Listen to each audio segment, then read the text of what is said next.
La saga de Five Nights at Freddy's es tan popular que su estilo ha sido copiado en un montón de juegos fan-made que serían muy difíciles de contar y hasta ha inspirado películas, pero originalmente ni siquiera se tenía planeado ser un juego de terror y de todas formas revolucionó el género con sus novedades. El día de hoy les hablaremos de todos los cambios que hizo para convertirse en un ícono de los juegos de terror.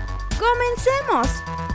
Todos pensaríamos que una franquicia tan popular de los videojuegos nació de un complicadísimo trabajo de años pensando en la idea, pero no. Five Nights at Freddy's nació de un montón de críticas, y es que su historia no empieza en Five Nights at Freddy's 1.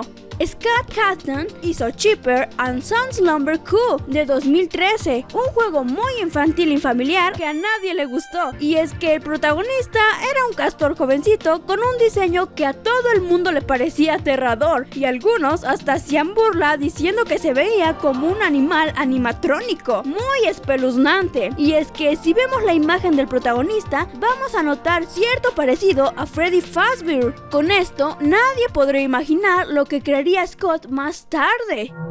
Scott se puso muy triste y desmotivado al principio. Él hacía bastantes juegos religiosos, pero se había cansado de ser buena onda, así que usó esas críticas para darle al mundo algo que los hiciera temblar del terror. Así apareció por primera vez Five Nights at Freddy's, a tan solo un año después de Cheaper, así que seguro ese Scott tenía muchas ganas de sacar su nuevo trabajo al mundo. Así que el 8 de agosto sería una de las fechas más recordadas en la historia de los videojuegos, ya que fue en esta fecha cuando Five Nights at Freddy's fue lanzado para Microsoft en Desura, una plataforma digital de videojuegos y otras cosas, pero su verdadero éxito lo estaría encontrando en YouTube. El juego se hizo popular por medio de la emisión de sesiones de juegos y gameplays en YouTube, así que por este golpe de suerte aprovecharon su popularidad para moverse a Steam y otras plataformas. Para este tiempo, la mayoría de los videojuegos de terror que estaban de moda consistían en caminar con el personaje mientras un monstruo te iba acechando, tendencia del Slenderman que todos grababan en esa época. Pero Scott cambió la fórmula. Ahora el personaje se quedaría quieto en un solo cuarto, mientras que los animatrónicos buscaban llegar hasta ti, lo que provocaba un screamer e instantáneamente el game over, y así por varias noches hasta vencer el juego, lo que se volvía muy difícil porque además debías observar a las cámaras, prender luces y cerrar puertas, lo que consumía energía, y si te la acababas, ¡adivinaste! ¡Game over! Y además, cada animatrónico tendría su propio comportamiento, que iba cambiando conforme avanzaban las noches, lo que además les iba a dar personalidad diferente a cada uno. Por ejemplo, Freddy no te ataca en las primeras 2 noches, porque estudia al guardia y siempre se esconde en las partes oscuras. Mientras que Foxy es todo lo contrario. Cuando sale, corre como loco. Con un montón de animatrónicos, había un solo lugar en el que basarse: Chuck E. Cheese, una franquicia de pizzerías gringas que son bien conocidas por usar animatrónicos, que crearon ese miedo de los niños a esos robots. Así nació la pizzería de Five Nights at Freddy's, con 3 animatrónicos originalmente. El primer animatrónico que tuvo este videojuego fue Freddy Fazbear, el oso cantante de la banda, que como ya vimos, se parece un montón al personaje que hizo Scott. Freddy es el único animatrónico que mostraba dientes cuadrados como los humanos, y es uno de los personajes más pacientes del juego. Casi no ataca al jugador, pero siempre aparece cuando se acaba la energía. Como Freddy era el protagonista, se hicieron un montón de teorías sobre él en este primer videojuego, y es que como parte de su diseño, le pusieron unas huellas humanas en la cabeza. Sospechoso, ¿no lo creen? Después le siguió Bonnie, es el conejo azul guitarrista de la banda, y como guitarrista que es, el conejo tiene una personalidad bien alzada y orgullosa. Es el más agresivo y vengativo de todos, lo que se nota, y es que siempre era de los primeros en bajar del escenario para perseguir al jugador, además de que oficialmente se le fue añadiendo un poquito de resentimiento hacia Freddy por ser el patrón. ¡Ay, qué envidioso! Chica, es la polla. Tiene 2 hileras de dientes y un pico que da terror. Es la única mujer del grupo y su personalidad es como una mezcla de Freddy y Bonnie, ya que también se baja del escenario muy rápido como Bonnie, pero es tan paciente como Freddy. Además de que es muy curiosa, casi siempre miraba por la ventana en vez de acercarse directamente. También es la única que tiene palabras en su diseño, teniendo la palabra Let's Eat en el pecho. Seguro te confundiste cuando dije 3 animatrónicos y no 4, y es que el cuarto fue una completa sorpresa dentro del juego, y por supuesto hablo de Foxy. A Foxy no lo veíamos en las promociones porque dentro del juego estaba fuera de servicio, y a lo mejor fue por eso o por su diseño que se convirtió en uno de los más queridos. Foxy es más solitario, y todo en él se basa en el tema de los piratas.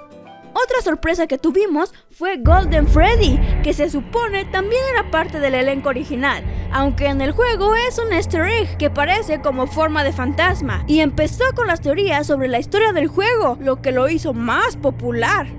Y así, con tanto éxito y con más presupuesto, Scott no se tardó ni un año, fue un mes, lo que tardó en hacer Five Nights at Freddy 2, que era una precuela, pero que se hizo uno de los juegos más emblemáticos de la saga. El gameplay se mantuvo muy parecido al de FNAF 1, pero multiplicado por 10, y es que todo aumentó: el número de animatrónicos, la cantidad de cámaras, las puertas y hasta había entradas en los conductos de ventilación que los animatrónicos podían usar. Además, metieron una máscara de animatrónico que el jugador podía usar para engañar a algunos animatrónicos que tienen un sistema de reconocimiento facial, y también se añadió una caja de música a la que debía darse cuerda. Así que para jugar necesitas ser muy multitarea para que todo te salga bien y que no termines entre la mandíbula de un animatrónico. Y fue en el diseño del lugar donde notamos los primeros cambios a comparación de FNAF 1. La pizzería no es la misma que la del primer juego, ya que esta es una precuela donde se suponía que el lugar estaba en su mejor momento, así que no se veía tan jodida como la pizzería del primer juego, lo que es un buen recurso narrativo para justificar que ahora Scott tenía los bolsillos llenos, por lo que la pizzería no solo es más grande, también es más colorida y por supuesto tiene más animatrónicos. Ya no eran 4, sino 15. Aquí, por primera vez, vimos una clasificación de animatrónicos, o sea, que tenían diferentes versiones para un mismo personaje, y es que para poder diferenciar a los originales del primer juego de estas versiones, se agregaron otros nombres como las versiones Toy, en donde tenemos a Toy Freddy. Este tenía un diseño más amigable y bonito, de personalidad es un poco más solitario, flojo y juguetón que su versión del primer videojuego, y es que se puede decir que es como ver a Freddy de niño. Toy Bonnie se ve mucho mejor que su primera versión, pero sigue siendo igual de arrogante y vengativo en personalidad, aunque muy lento. Avanza por toda la pizzería para alcanzarte y es bien presumido. Cae gordo, muy gordo. Toy, chica, se ve con muchas más curvas, lo que creó un montón de sims en el fandom. Chica sigue siendo bastante curiosa y busca siempre la manera de meterse en el ducto de ventilación, y ella sabe que da miedo, pues en el escenario la veremos muy linda, con su pico y todo, y en cuanto se baja, se los quita, dejando ver un montón de dientes como de piraña. Y a diferencia de la versión del juego anterior, las palabras en su pecho se cambiaron a Let's Party.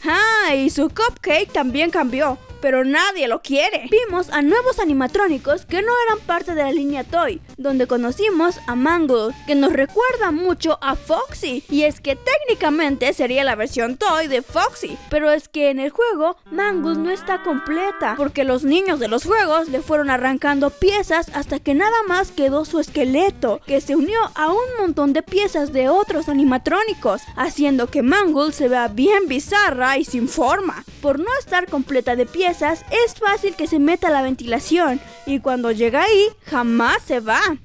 Balloon Boy es un animatrónico que, a diferencia de los demás, no está basado en un animal, sino en un niño molesto. Balloon Boy es el vendedor de globos que siempre aparecerá saludando y riéndose del jugador, y que se queda largos ratos en la oficina, aunque solo atacará si le echas la luz de la linterna. Puppet es uno de los personajes con diseño más misterioso, y es que no se parece a ningún otro animatrónico. Es muy parecido a los títeres de madera, y su máscara recuerda a la de los mimos. Durante todo el juego le tienes que dar cuerda a su cajita de música para mantenerlo tranquilo, y si se te pasa, no habrá manera de detenerlo. A diferencia de otros, Puppet no mata por hacerlo, sino que busca proteger a los otros animatrónicos, así que básicamente es la niñera.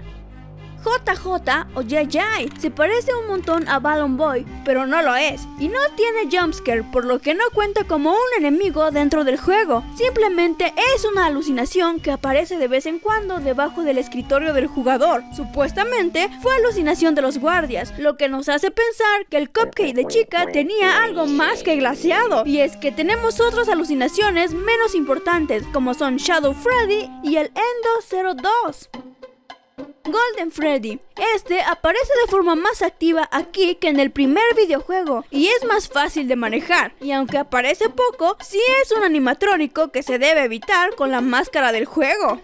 En el juego también veremos las versiones White Red de los 4 animatrónicos originales, y es que estas versiones son las mismas que las del juego original, pero todos dañados, y cronológicamente fueron desechados, y por eso usa las versiones Toy en la pizzería, dándonos a Withered Freddy. Es un Freddy dañado que a veces aparece sin luz en sus ojos, se le ven partes de su esqueleto, sobre todo en los brazos, y está muy sucio, y cuando aparece, las luces comienzan a parpadear. White Red Bonnie es una de las versiones que dan más miedo, y es que esta versión de Bonnie no tiene cara, solo nos deja ver parte de sus dientes y unos intensos ojos rojos, y cuando aparece distorsiona las pantallas y los sonidos. White Red Chica. Esta casi no tiene rasgos femeninos y su pico se ve mucho más tenebroso, porque a través de ese se le puede ver el esqueleto que sale cuando aparece su jumpscare, aunque es un poco más fácil de evitar porque se mete a las ventilaciones de aire, pero como se ha pasado con los cupcakes, esta versión se puede quedar atorada. White Red Foxy es un Foxy todavía más emblemático que el del juego original. Se mira sucio y le faltan muchas partes de su pelaje, dejando su esqueleto muy expuesto. A pesar de eso, sigue teniendo mucha energía, pues es el único que incluye un salto en su jumpscare, pero le tiene miedo a la luz. Para el año siguiente, en 2015, las expectativas estaban muy altas y nadie sabía exactamente qué esperar. Y como el segundo fue una precuela, no se sabía de qué iba a tratar. Pero al liberar imágenes del juego, el internet explotó, pues iba a ser una continuación del primer juego. En este juego hubo un gran cambio, y es que solamente había un animatrónico, Springtrap, por lo que el gameplay tuvo que cambiar un poco. Al jugador se le dieron 2 sistemas de cámaras separados que le servían para rastrear a Springtrap y bloquearle el paso hacia la oficina. Además, ahora la ventilación, en donde de vez en cuando aparecían fantasmas de otros animatrónicos, estaba abierta de forma permanente, así que el jugador debía ser muy hábil para evitar que Springtrap se acercara. Con respecto al diseño del lugar, ahora sí era todo de terror, y es que el juego ya no transcurría en una pizzería funcional, sino en una casa del horror que aprovechaba la mala fama de los locales, la pizzería, por lo que el lugar ya no era colorido, daba muy mal aspecto, puesto que había piezas de animatrónicos por todos lados.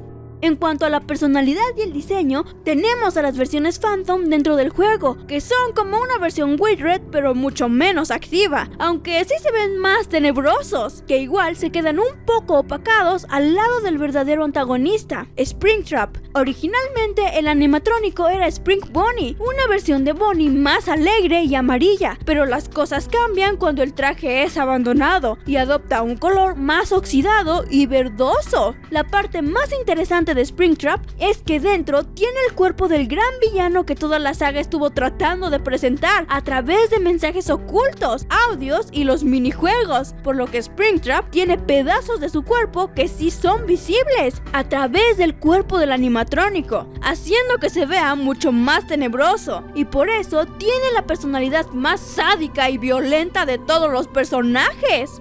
Unos meses más tarde de Five Nights at Freddy 3 se anunció el título de Five Nights at Freddy, el capítulo final, en donde se esperaba que todas las dudas de la trama fueran resueltas, y cuando salió lo conocimos como Five Nights at Freddy 4, un juego que usaba la misma lógica de los juegos anteriores, pero con cambios muy notables en su estética. En Five Nights at Freddy 4 no estamos dentro de una oficina, sino que el jugador es un niño que tiene pesadillas con los animatrónicos, así que tiene que valerse de una linterna y revisar las puertas alrededor de su cuarto. El diseño del lugar, a diferencia de los demás juegos, es que no estamos en una oficina y mucho menos en una pizzería, sino que estamos en el cuarto del protagonista, lo que le da un plus extra de terror.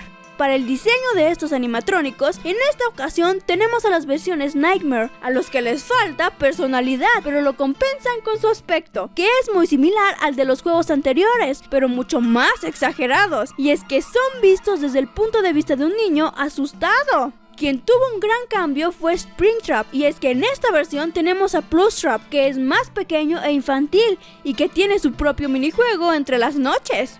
Para estos últimos años, la fórmula de Five Nights at Freddy's se fue cambiando para tratar de mejorar, y en Sixth Location las cosas cambiaron un poco, con una historia nueva y diferente, diseños un poco más infantilizados y con un gameplay donde el personaje ya podía salir de la oficina. Un cambio que en Security Breach se completó, donde ya todo es muy diferente, tanto que se le puede considerar un reboot de la historia original, que se ve más infantil, y el gameplay se parece mucho más a los nuevos juegos de moda. Así que díganos, ¿cuál es su juego favorito de la saga? Dejen sus respuestas en los comentarios.